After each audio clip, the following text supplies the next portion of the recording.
Wendy's story. Listen then, said Wendy, settling down to her story with Michael at her feet and 7 boys in the bed. There was once a gentleman. I had rather he had been a lady, Curly said. I wish he had been a white rat, said Nibs. Quiet, their mother admonished them. There was a lady also, and oh, Mummy, cried the first twin. You mean that there is a lady also, don't you? She is not dead, is she? Oh, no. I am awfully glad she isn't dead, said Toodles. Are you glad, John? Of course I am. Are you glad, Nibs? Rather, are you glad, twins? We are glad. Oh dear, sighed Wendy. Little less noise there, Peter called out, determined that she should have fair play, however beastly a story it might be in his opinion. The gentleman's name, Wendy continued, was Mr. Darling, and her name was Mrs. Darling. I knew them, John said, to annoy the others. I think I knew them, said Michael, rather doubtfully. They were married, you know, explained Wendy. And what do you think they had? White rats, cried Nibs, inspired. No, it's awfully puzzling, said Toodles, who knew the story by heart. Quiet, Toodles, they had 3 descendants. What is descendants?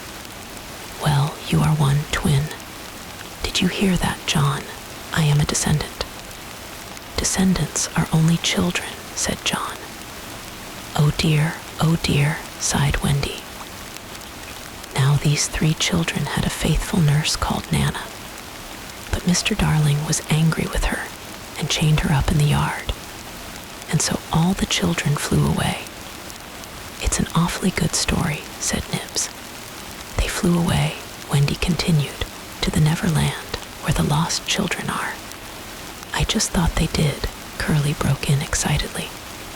I don't know how it is, but I just thought they did. Oh, Wendy, cried Toodles. Was one of the lost children called Toodles? Yes, he was. I am in a story. Hurrah, I am in a story, Nibs. Hush. Now I want you to consider the feelings of the unhappy parents with all their children flown away. Ooh, they all moaned, though they were not really considering the feelings of the unhappy parents one jot. Think of the empty beds. Ooh, it's awfully sad, the first twin said cheerfully. I don't see how it can have a happy ending, said the second twin. Do you, Nibs? I'm frightfully anxious. If you knew how great is a mother's love, Wendy told them triumphantly, you would have no fear. She had now come to the part that Peter hated. I do like a mother's love, said Toodles, hitting Nibs with a pillow. Do you like a mother's love, Nibs? I do just, said Nibs, hitting back. You see, Wendy said complacently, our heroine knew that the mother would always leave the window open for her children to fly back by. So they stayed away for years and had a lovely time. Did they ever go back? Let us now, said Wendy, bracing herself up for her finest effort, take a peep into the future. And they all gave themselves the twist that makes peeps into the future easier. Years have rolled by, and who is this elegant lady of uncertain age alighting at London Station? Oh, Wendy, who is she? Cried Nibs, every bit as excited as if he didn't know. Can it be yes, no, it is the fair Wendy. Oh. And who are the 2 noble, portly figures accompanying her, now grown to man's estate? Can they be John and Michael? They are. Oh, see, dear brothers, says Wendy, pointing upwards. There is the window still standing open. Ah, now we are rewarded for our sublime faith in a mother's love. So up they flew to their mummy and daddy, and pen cannot describe the happy scene over which we draw a veil. That was the story, and they were as pleased with it as the fair narrator herself. Everything just as it should be, you see. Off we skip like the most heartless things in the world, which is what children are, but so attractive. And we have an entirely selfish time. And then, when we have need of special attention, we nobly return for it, confident that we shall be rewarded instead of smacked. So great indeed was their faith in a mother's love that they felt they could afford to be callous for a bit longer. But there was one there who knew better, and when Wendy finished, he uttered a hollow groan. "What is it, Peter?" she cried, running to him, thinking he was ill. She felt him solicitously, lower down than his chest. "Where is it, Peter?" "It isn't that kind of pain," Peter replied darkly. "Then what kind is it?" "Wendy, you are wrong about mothers." They all gathered round him in a fright, so alarming was his agitation, and with a fine candor he told them what he had hitherto concealed. "Long ago," he said, "I thought like you that my mother would always keep the window open for me. So I stayed away for moons and moons and moons, and then flew back. But the window was barred, for mother had forgotten all about me, and there was another little boy sleeping in my bed. I am not sure that this was true, but Peter thought it was true, and it scared them. Are you sure mothers are like that?" Yes. So this was the truth about mothers, the toads. Still, it is best to be careful, and no one knows so quickly as a child when he should give in. "Wendy, let us go home," cried John and Michael together. "Yes," she said, clutching them. "Not tonight," asked the lost boys, bewildered. They knew in what they called their hearts that one can get on quite well without a mother, and that it is only the mothers who think you can't. At once, Wendy replied resolutely, for the horrible thought had come to her. Perhaps mother is in half mourning by this time.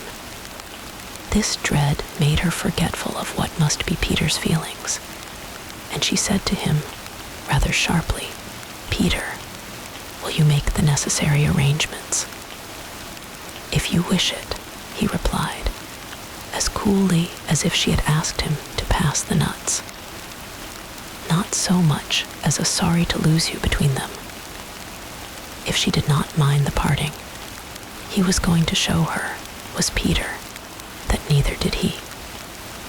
But of course, he cared very much, and he was so full of wrath against grown-ups, who, as usual, were spoiling everything, that as soon as he got inside his tree, he breathed intentionally quick, short breaths at the rate of about 5 to a second. He did this because there is a saying in the Neverland that every time you breathe, a grown-up dies, and Peter was killing them off vindictively as fast as possible. Then, having given the necessary instructions to the redskins, he returned to the home, where an unworthy scene had been enacted in his absence. Panic-stricken at the thought of losing Wendy, the lost boys had advanced upon her threateningly. "It will be worse than before she came," they cried. "We shan't let her go. Let's keep her prisoner. Chain her up." In her extremity, an instinct told her to which of them to turn. "Toodles," she cried, "I appeal to you." Was it not strange? She appealed to Toodles, quite the silliest one. Grandly, however, did Toodles respond. For that one moment, he dropped his silliness and spoke with dignity. "I am just Toodles," he said, "and nobody minds me. But the first who does not behave to Wendy like an English gentleman, I will blood him severely." He drew back his hanger, and for that instant his sun was at noon. The others held back uneasily. Then Peter returned, and they saw at once that they would get no support from him. He would keep no girl in the Neverland against her will. "Wendy," he said, striding up and down, "I have asked the redskins to guide you through the wood, as flying tires you sow. Thank you, Peter." Then he continued, in the short, sharp voice of one accustomed to be obeyed, "Tinker Bell will take you across the sea. Wake her, Nibs." Nibs had to knock twice before he got an answer, though Tink had really been sitting up in bed listening for some time. "Who are you? How dare you?" "Go away," she cried. "You are to get up, Tink," Nibs called, "and take Wendy on a journey." Of course, Tink had been delighted to hear that Wendy was going, but she was jolly well determined not to be her courier, and she said so in still more offensive language.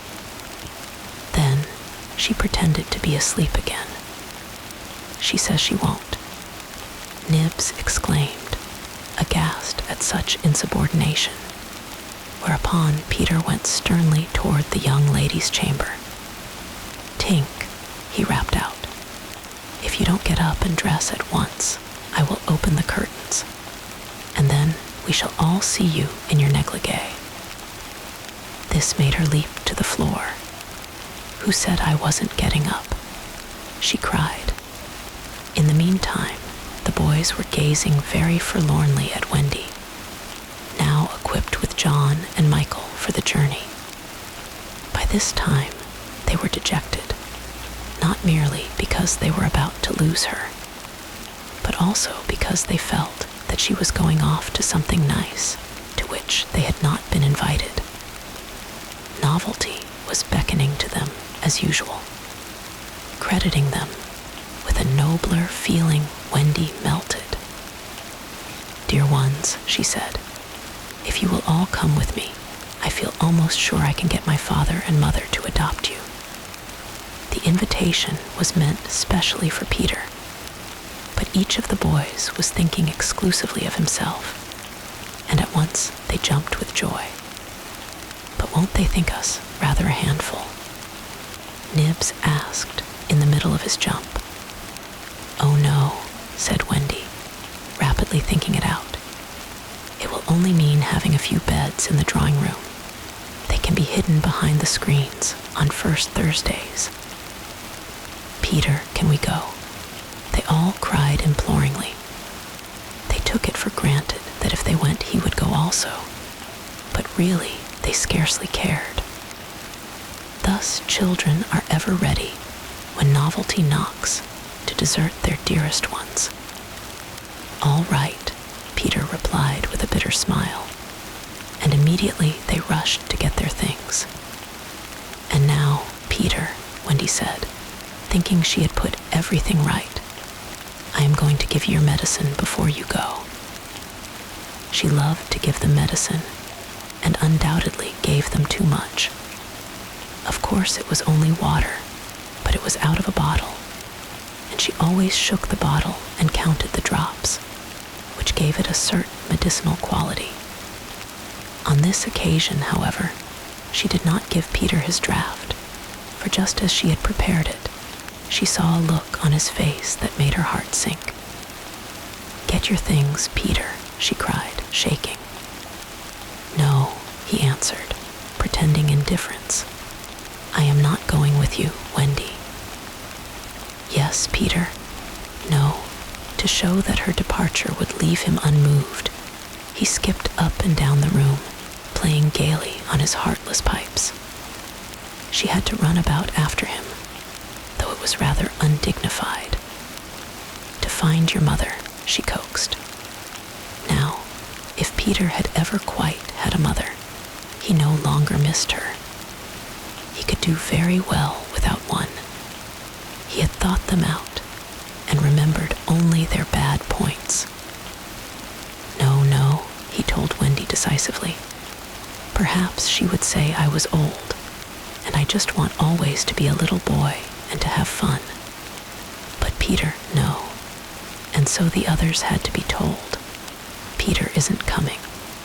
Peter not coming." They gazed blankly at him, their sticks over their backs, and on each stick a bundle. Their first thought was that if Peter was not going, he had probably changed his mind about letting them go.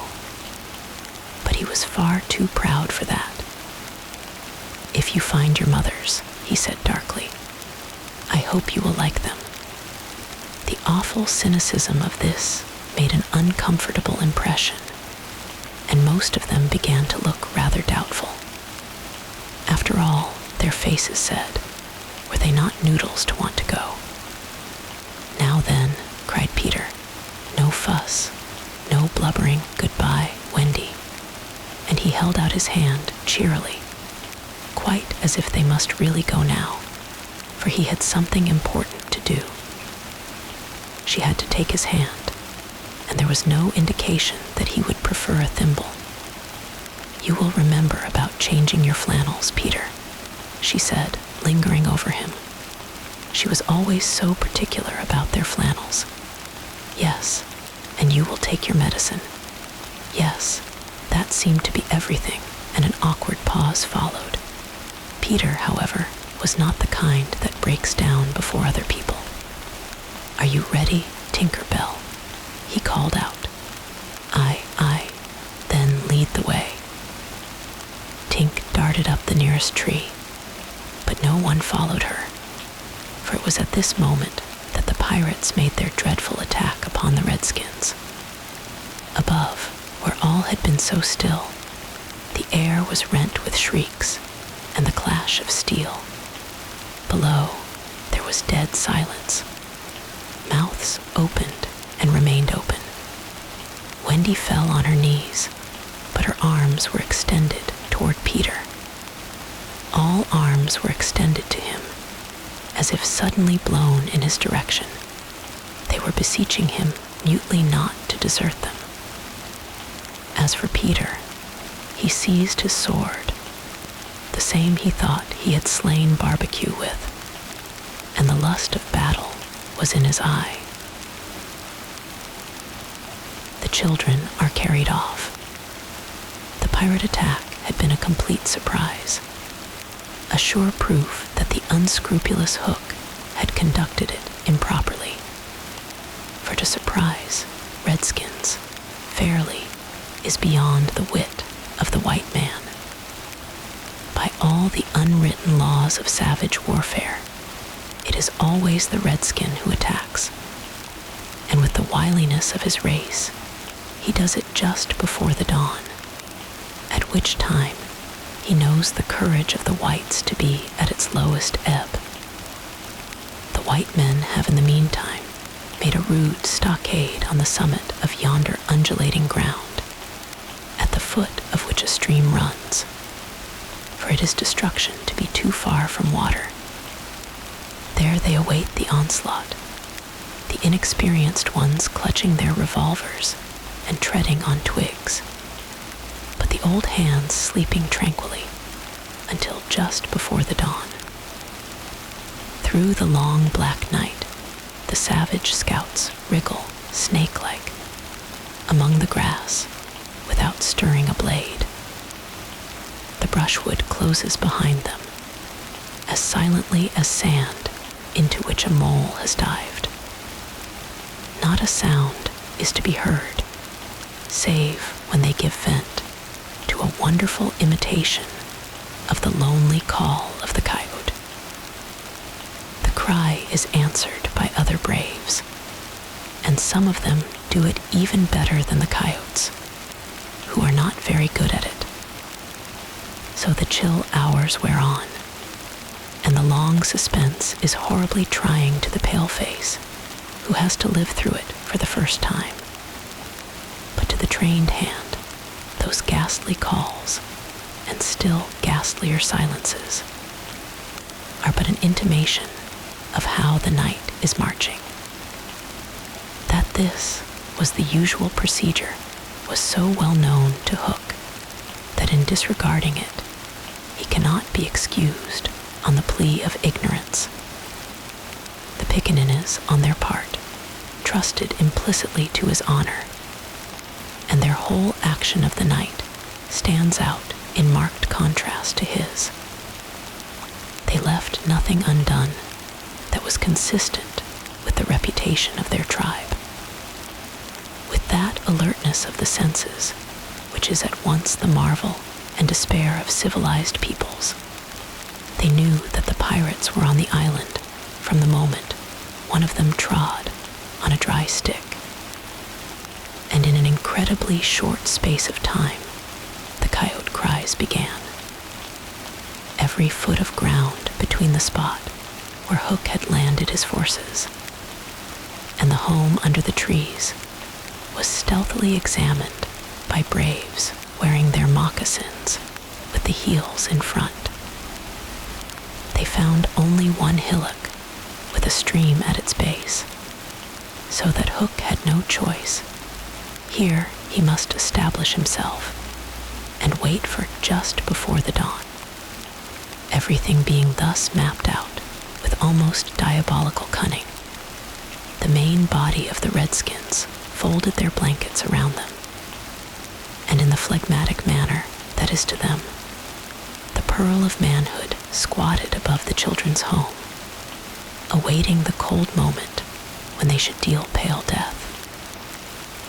Here dreaming, though wide awake, of the exquisite tortures to which they were to put him at break of day, those confiding savages were found by the treacherous Hook. From the accounts afterwards supplied by such of the scouts as escaped the carnage, he does not seem even to have paused at the rising ground, though it is certain that in that gray light he must have seen it. No thought of waiting to be attacked appears from first to last to have visited his subtle mind. He would not even hold off till the night was nearly spent. On he pounded with no policy, but to fall too. What could the bewildered scouts do? Masters, as they were of every warlike artifice save this one, but trot helplessly after him, exposing themselves fatally to view, while they gave pathetic utterance to the coyote cry. Around the brave tiger, Lily, were a dozen of her stoutest warriors, and they suddenly saw the perfidious pirates bearing down upon them. Fell from their eyes than the film through which they had looked at victory. No more would they torture at the stake.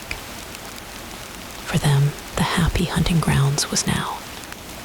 They knew it, but as their father's sons, they acquitted themselves. Even then, they had time to gather in a phalanx that would have been hard to break had they risen quickly. But this they were forbidden to do by the traditions of their race. It is written that the noble savage must never express surprise in the presence of the white. Thus terrible as the sudden appearance of the pirates must have been to them, they remained stationary for a moment, not a muscle moving, as if the foe had come by invitation. Then, indeed, the tradition gallantly upheld, they seized their weapons, and the air was torn with the war cry. But it was now too late. It is no part of ours to describe what was a massacre rather than a fight. Thus perished many of the flower of the Pickaninny tribe. Not all unavenged did they die, for with lean wolf fell Alf Mason to disturb the Spanish Main no more, and among others who bit the dust were Geo, Scoury, Chaws, Turley, and the Alsatian Fogarty. Turley fell to the tomahawk of the terrible panther, who ultimately cut a way through the pirates with Tiger Lily and a small remnant of the tribe. To what extent Hook is to blame for his tactics on this occasion is for the historian to decide. Had he waited on the rising ground till the proper hour, he and his men would probably have been butchered. And in judging him, it is only fair to take this into account. What he should perhaps have done was to acquaint his opponents that he proposed to follow a new method. On the other hand, this, as destroying the element of surprise, would have made his strategy of no avail, so that the whole question is beset with difficulties. One cannot at least withhold a reluctant admiration for the wit that had conceived so bold a scheme, and the fell genius with which it was carried out. What were his own feelings about himself at that triumphant moment? Fain would his dogs have known, as breathing heavily and wiping their cutlasses, they gathered at a discreet distance from his hook and squinted through their ferret eyes at this extraordinary man.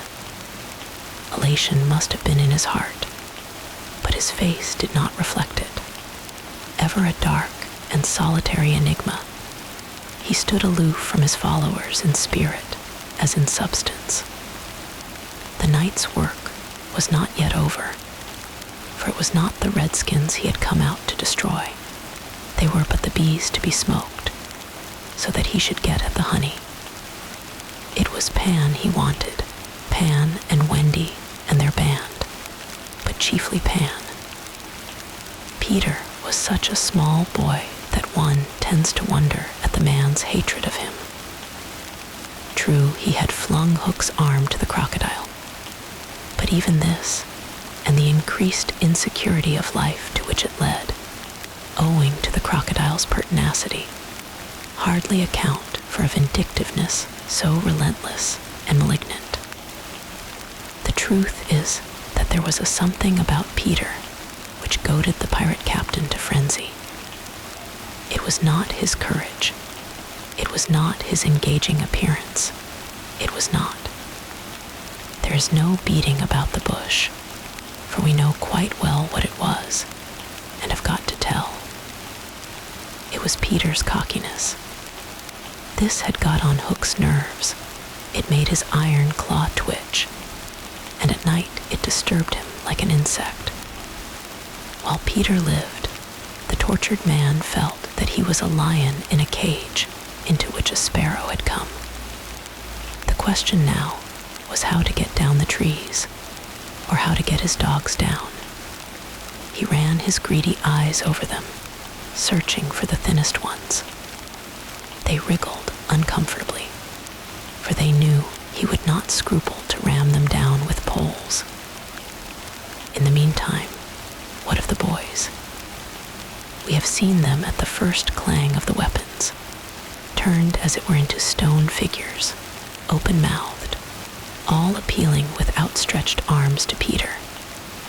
And we return to them as their mouths close, and their arms fall to their sides. The pandemonium above has ceased almost as suddenly as it arose, passed like a fierce gust of wind. But they know that in the passing it has determined their fate. Which side had won? The pirates, listening avidly at the mouths of the trees, heard the question put by every boy, and alas, they also heard Peter's answer. If the redskins have won, he said, they will beat the tom-tom. It is always their sign of victory. Now Smee had found the tom-tom, and was at that moment sitting on it. You will never hear the tom-tom again, he muttered, but inaudibly, of course, for strict silence had been enjoined. To his amazement, Hook signed him to beat the tom-tom, and slowly there came to Smee an understanding of the dreadful wickedness of the order. Never, probably, had this simple man admired Hook so much. Twice Smee beat upon the instrument, and then stopped to listen gleefully. The tom-tom, the miscreants heard Peter cry, an Indian victory. The doomed children answered with a cheer that was music to the black hearts above. almost immediately they repeated their goodbyes to Peter. This puzzled the pirates, but all their other feelings were swallowed by a base delight that the enemy were about to come up the trees. They smirked at each other and rubbed their hands. Rapidly and silently, Hook gave his orders, one man to each tree, and the others to arrange themselves in a line 2 yards apart. Do you believe in fairies? The more quickly this horror is disposed of, the better. The first to emerge from his tree was Curly. He rose out of it into the arms of Secco, who flung him to Smee, who flung him to Starkey, who flung him to Bill Jukes, who flung him to Noodler. And so he was tossed from one to another till he fell at the feet of the black pirate. All the boys were plucked from their trees in this ruthless manner, and several of them were in the air at a time, like bales of goods flung from hand to hand. A different treatment was accorded to Wendy, who came last. With ironical politeness, Hook raised his hat to her, and offering her his arm, escorted her to the spot where the others were being gagged. He did it with such an air, he was so frightfully distingué, that she was too fascinated to cry out. She was only a little girl. Perhaps it is telltale to divulge that for a moment Hook entranced her, and we tell on her only because her slip led to strange results. Had she haughtily unhanded him, and we should have loved to write it of her, she would have been hurled through the air like the others, and then Hook would probably not have been present at the tying of the children. And had he not been at the tying, he would not have discovered Slightly's secret. And without the secret, he could not presently have made his foul attempt on Peter's life. They were tied to prevent their flying away, doubled up with their knees close to their ears, and for the trussing of them, the black pirate had cut a rope into 9 equal pieces. All went well until Slightly's turn came, when he was found to be like those irritating parcels that use up all the string in going round and leave no tags with which to tie a knot. The pirates kicked him in their rage, just as you kick the parcel, though in fairness you should kick the string. And strange to say, it was Hook who told them to belay their violence. His lip was curled with malicious triumph, while his dogs were merely sweating, because every time they tried to pack the unhappy lad tight in one part, he bulged out in another. Hook's master mind had gone far beneath Slightly's surface, probing not for effects, but for causes, and his exultation showed that he had found them. Slightly, white to the gills, knew that Hook had surprised his secret, which was this, that no boy so blown out could use a tree wherein an average man needs stick. Poor Slightly, most wretched of all the children now, for he was in a panic about Peter, bitterly regretted what he had done. Madly addicted to the drinking of water when he was hot, he had swelled in consequence to his present girth, and instead of reducing himself to fit his tree, he had, unknown to the others, whittled his tree to make it fit him. Sufficient of this Hook guessed to persuade him that Peter at last lay at his mercy, but no word of the dark design that now formed in the subterranean caverns of his mind crossed his lips. He merely signed that the captives were to be conveyed to the ship, and that he would be alone, convey them. Hunched up in their ropes, they might indeed be rolled downhill like barrels, but most of the way lay through a morass. Again, Hook's genius surmounted difficulties. He indicated that the little house must be used as a conveyance. The children were flung into it. 4 stout pirates raised it on their shoulders. The others fell in behind, and singing the hateful pirate chorus, the strange procession set off through the wood. I don't know whether any of the children were crying. If so, the singing drowned the sound. But as the little house disappeared in the forest, a brave though tiny jet of smoke issued from its chimney, as if defying Hook. Hook saw it, and it did Peter a bad service. It dried up any trickle of pity for him that may have remained in the pirate's infuriated breast. The first thing he did on finding himself alone in the fast-falling night was to tiptoe to Slightly's tree and make sure that it provided him with a passage. Then, for long, he remained brooding, his hat of ill omen on the sward, so that any gentle breeze which had arisen might play refreshingly through his hair. Dark as were his thoughts, his blue eyes were as soft as the periwinkle.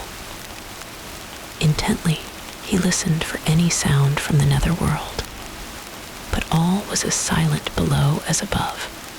The house under the ground seemed to be but one more empty tenement in the void. Was that boy asleep, or did he stand waiting at the foot of Slightly's tree with his dagger in his hand? There was no way of knowing, save by going down.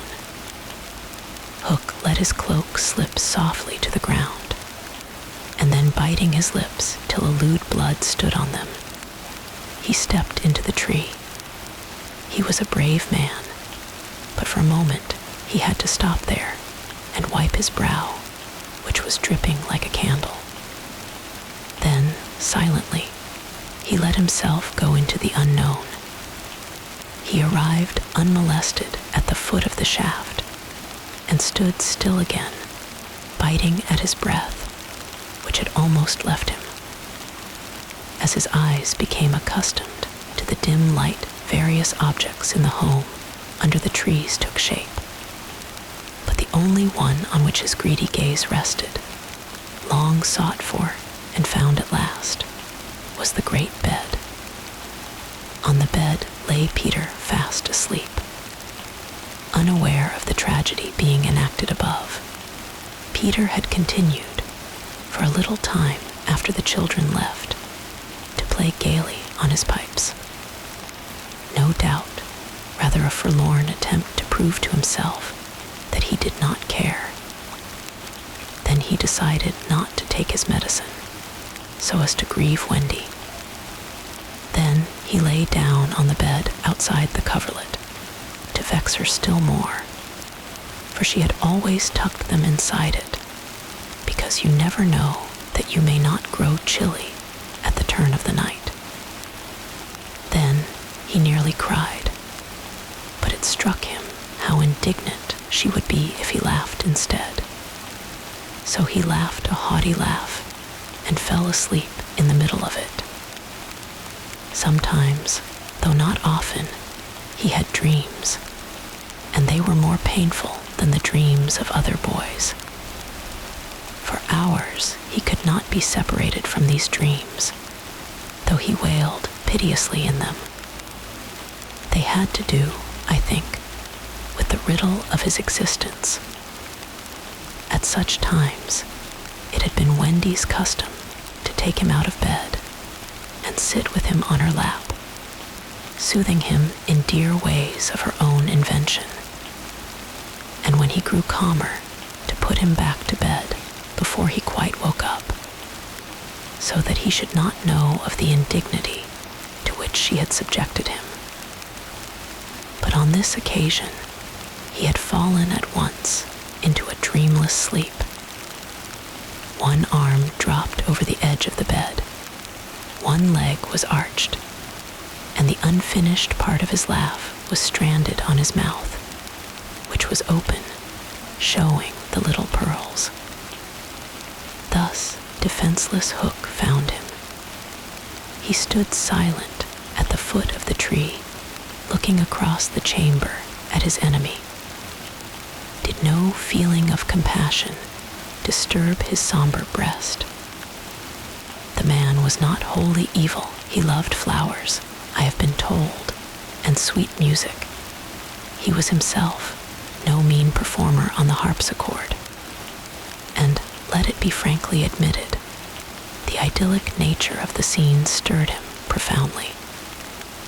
Mastered by his better self, he would have returned reluctantly up the tree. But for one thing, what stayed him was Peter's impertinent appearance as he slept. The open mouth, the drooping arm, the arched knee. They were such a personification of cockiness as, taken together, will never again, one may hope, be presented to eyes so sensitive to their offensiveness. They steeled Hook's heart. If his rage had broken him into 100 pieces, every one of them would have disregarded the incident and leapt at the sleeper. Though a light from the one lamp shone dimly on the bed, Hook stood in darkness himself, and at the first stealthy step forward, he discovered an obstacle, the door of Slightly's tree. It did not entirely fill the aperture, and he had been looking over it. Feeling for the catch, he found to his fury that it was low down, beyond his reach.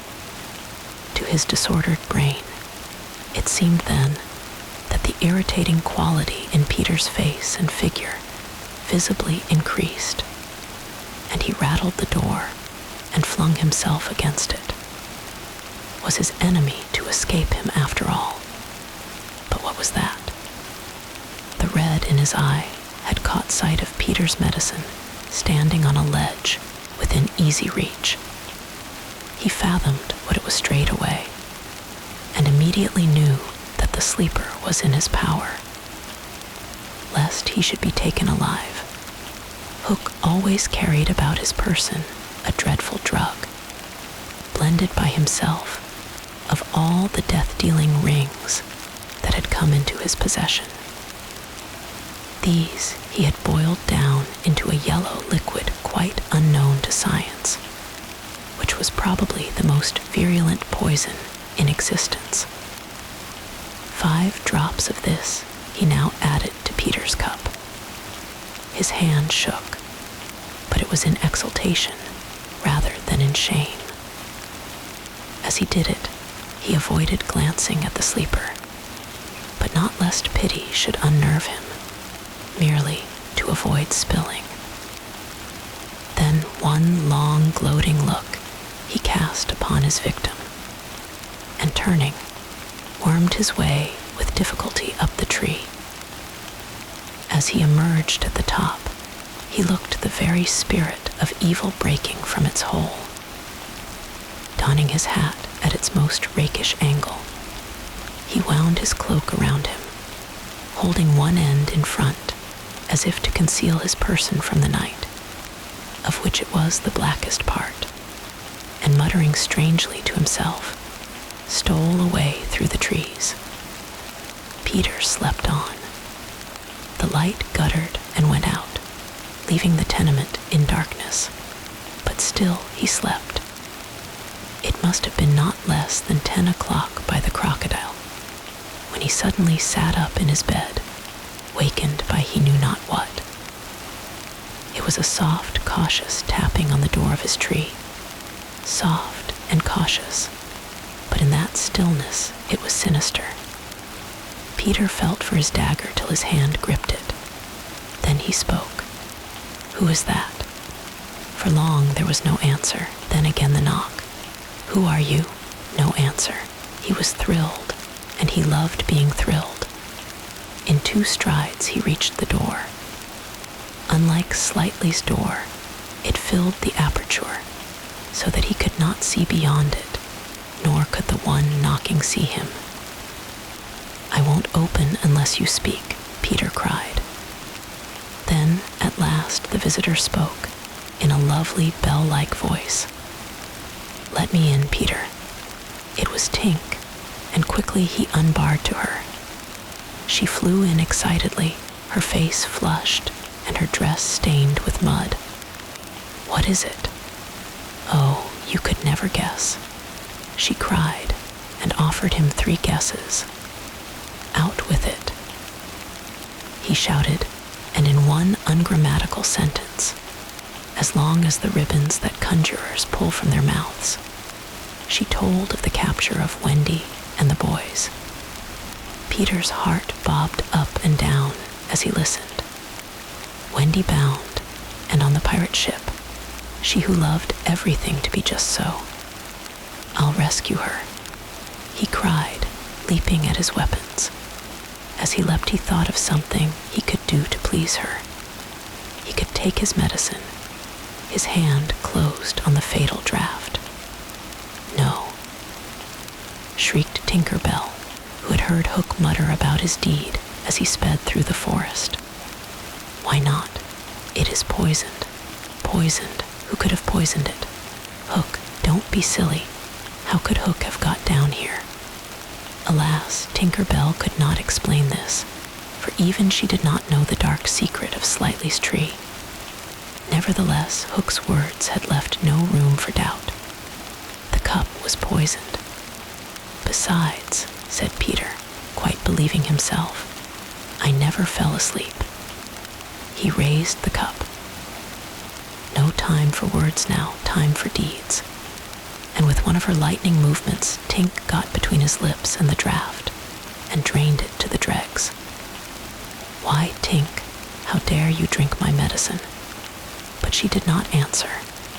Already she was reeling in the air. "What is the matter with you?" cried Peter, suddenly afraid. "It was poisoned, Peter," she told him softly. "And now I am going to be dead." "Oh, Tink, did you drink it to save me?"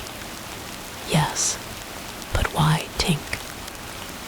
Her wings would scarcely carry her now, but in reply she alighted on his shoulder and gave his nose a loving bite.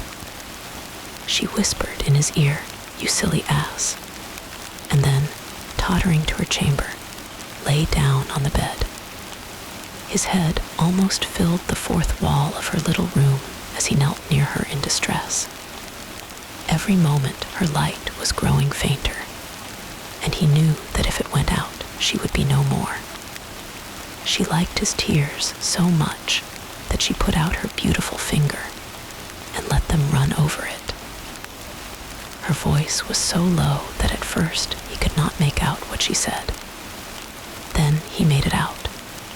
She was saying that she thought she could get well again if children believed in fairies. Peter flung out his arms. There were no children there, and it was night time, but he addressed all who might be dreaming of the Neverland, and who were therefore nearer to him than you think. Boys and girls in their nighties, and naked papooses in their baskets hung from trees. "Do you believe?" he cried. Tink sat up in bed almost briskly to listen to her fate. She fancied she heard answers in the affirmative, and then again she wasn't sure. "What do you think?" she asked Peter. "If you believe," he shouted to them, "clap your hands, don't let Tink die." Many clapped. Some didn't. A few beasts hissed. The clapping stopped suddenly, as if countless mothers had rushed to their nurseries to see what on earth was happening. But already Tink was saved. First her voice grew strong, then she popped out of bed. Then she was flashing through the room more merry and impudent than ever. She never thought of thanking those who believed, but she would have liked to get at the ones who had hissed. And now rescue Wendy. The moon was riding in a cloudy heaven when Peter rose from his tree, begirt with weapons and wearing little else, to set out upon his perilous quest. It was not such a night as he would have chosen. He had hoped to fly, keeping not far from the ground, so that nothing unwanted should escape his eyes. But in that fitful light to have flown low would have meant trailing his shadow through the trees, thus disturbing birds and acquainting a watchful foe that he was astir. He regretted now that he had given the birds of the island such strange names that they are very wild and difficult of approach. There was no other course but to press forward in redskin fashion, at which happily he was an adept. But in what direction? For he could not be sure that the children had been taken to the ship. A light fall of snow had obliterated all footmarks, and a deathly silence pervaded the island, as if for a space nature stood still in horror of the recent carnage. He had taught the children something of the forest lore that he had himself learned from Tiger Lily and Tinker Bell, and knew that in their dire hour they were not likely to forget it. Slightly, if he had an opportunity, would blaze the trees, for instance. Curly would drop seeds, and Wendy would leave her handkerchief at some important place. The morning was needed to search for such guidance, and he could not wait. The upper world had called him, but would give no help.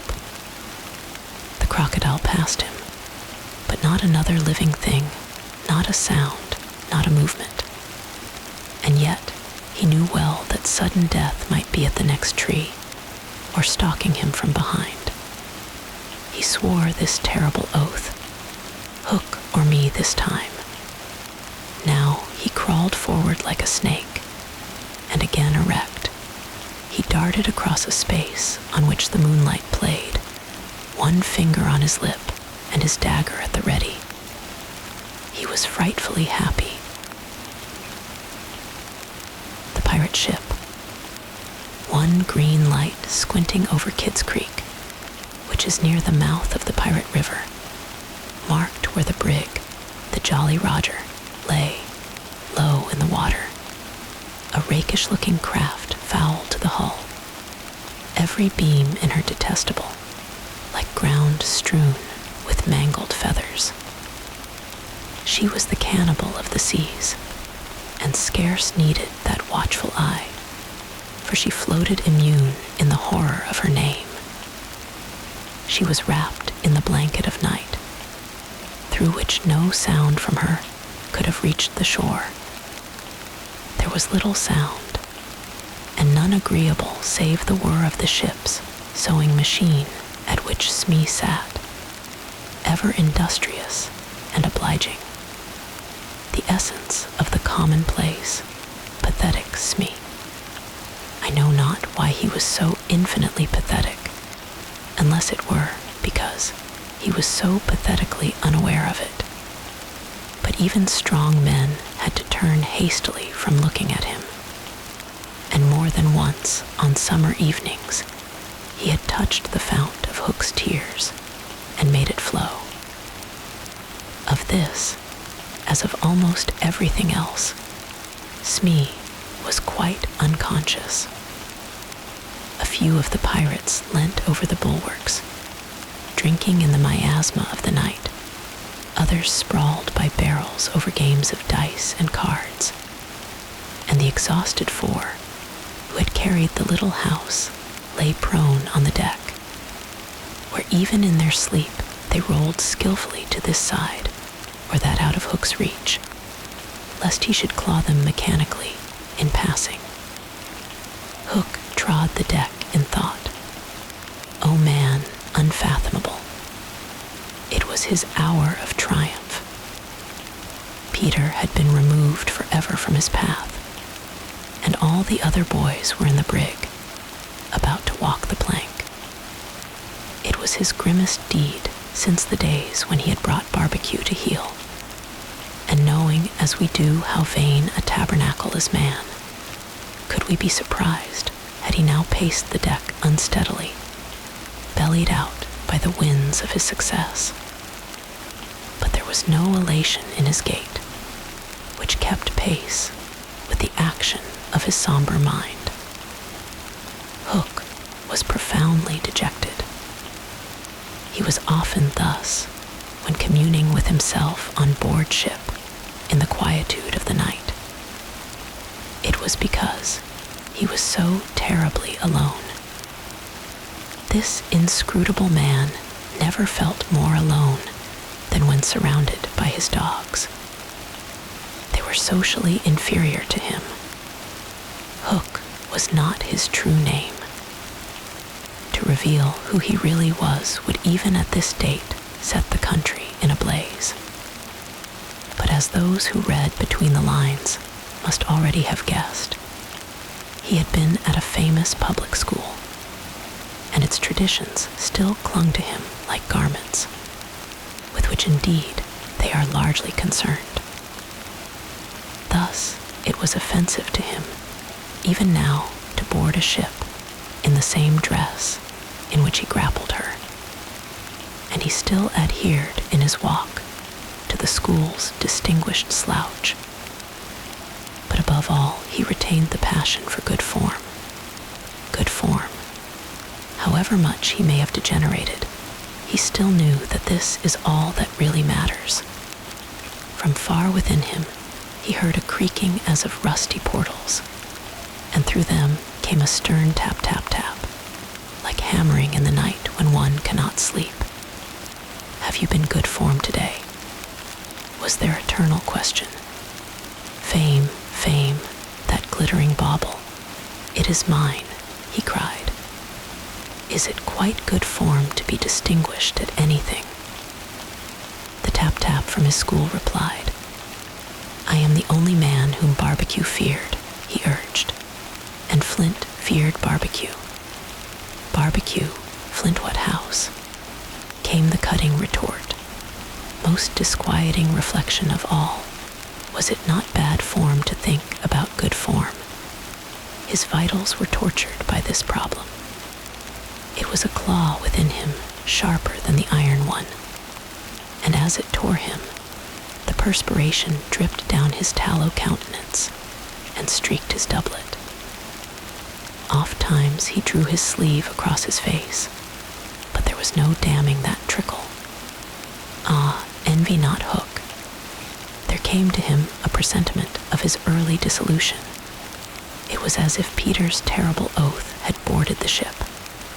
Hook felt a gloomy desire to make his dying speech, lest presently there should be no time for it. Better for Hook, he cried, if he had had less ambition. It was in his darkest hours only that he referred to himself in the third person. No little children to love me. Strange that he should think of this, which had never troubled him before. Perhaps the sewing machine brought it to his mind. For long he muttered to himself, staring at Smee, who was hemming placidly, under the conviction that all children feared him. Feared him. Feared Smee. There was not a child on board the brig that night who did not already love him. He had said horrid things to them, and hit them with the palm of his hand, because he could not hit with his fist, but they had only clung to him the more. Michael had tried on his spectacles to tell poor Smee that they thought him lovable. Hook itched to do it, but it seemed too brutal. Instead, he revolved this mystery in his mind. Why do they find Smee lovable? He pursued the problem like the sleuth hound that he was. If Smee was lovable, what was it that made him so? A terrible answer suddenly presented itself good form. Had the bosun good form without knowing it, which is the best form of all? He remembered that you have to prove you don't know you have it before you are eligible for pop. With a cry of rage, he raised his iron hand over Smee's head, but he did not tear. What arrested him was this reflection. To claw a man because he is good form, what would that be? Bad form. The unhappy Hook was as impotent as he was damp, and he fell forward like a cut flower. His dogs, thinking him out of the way for a time, discipline instantly relaxed, and they broke into a bacchanalian dance, which brought him to his feet at once, all traces of human weakness gone, as if a bucket of water had passed over him. "Quiet, you scugs," he cried, "or I'll cast anchor in you." And at once the din was hushed. Are all the children chained so that they cannot fly away? Aye, aye. Then hoist them up. The wretched prisoners were dragged from the hold, all except Wendy, and ranged in line in front of him. For a time, he seemed unconscious of their presence. He lolled at his ease, humming, not unmelodiously, snatches of a rude song, and fingering a pack of cards. Ever and anon the light from his cigar gave a touch of color to his face. "Now then, bullies," he said briskly. "6 of you walk the plank tonight, but I have room for 2 cabin boys. Which of you is it to be?" "Don't irritate him unnecessarily," had been Wendy's instructions in the hold, so Toodles stepped forward politely. Toodles hated the idea of signing under such a man, but an instinct told him that it would be prudent to lay the responsibility on an absent person. And though a somewhat silly boy, he knew that mothers alone are always willing to be the buffer. All children know this about mothers and despise them for it, but make constant use of it. So Toodles explained prudently, "You see, sir, I don't think my mother would like me to be a pirate. Would your mother like you to be a pirate, Slightly?" He winked at Slightly, who said mournfully, "I don't think so," as if he wished things had been otherwise. "Would your mother like you to be a pirate, Twin?" "I don't think so," said the first twin, as clever as the others. "Nibs, would stow this gab," roared Hook, and the spokesmen were dragged back. "You boy," he said, addressing John, "you look as if you had a little pluck in you. Didst never want to be a pirate, my hearty?" Now John had sometimes experienced this hankering at maths. Prep, and he was struck by Hook's picking him out. "I once thought of calling myself Red-Handed Jack," he said diffidently. "And a good name, too. We'll call you that here, Bully, if you join." "What do you think, Michael?" asked John. "What would you call me if I join?" Michael demanded. "Blackbird Joe." Michael was naturally impressed. "What do you think, John?" He wanted John to decide, and John wanted him to decide. "Shall we still be respectful subjects of the king?" John inquired. Through Hook's teeth came the answer. "You would have to swear down with the king." Perhaps John had not behaved very well so far, but he shone out now. "Then I refuse," he cried, banging the barrel in front of Hook. "And I refuse," cried Michael. "Rule Britannia," squeaked Curly. The infuriated pirates buffeted them in the mouth, and Hook roared out, "That seals your doom. Bring up their mother. Get the plank ready." They were only boys, and they went white as they saw Jukes and Secco preparing the fatal plank. But they tried to look brave when Wendy was brought up. No words of mine can tell you how Wendy despised those pirates. To the boys, there was at least some glamour in the pirate calling. But all that she saw was that the ship had not been tidied for years. There was not a porthole on the grimy glass, of which you might not have written with your finger, dirty pig. And she had already written it on several. But as the boys gathered round her, she had no thought, of course, save for them. So, my beauty, said Hook, as if he spoke in syrup, you are to see your children walk the plank. Fine gentleman though he was, the intensity of his communings had soiled his ruff, and suddenly he knew that she was gazing at it. With a hasty gesture he tried to hide it, but he was too late. Are they to die? Asked Wendy, with a look of such frightful contempt that he nearly fainted. They are, he snarled. Silence all, he called gloatingly, for a mother's last words to her children. At this moment, Wendy was grand. These are my last words, dear boys, she said firmly.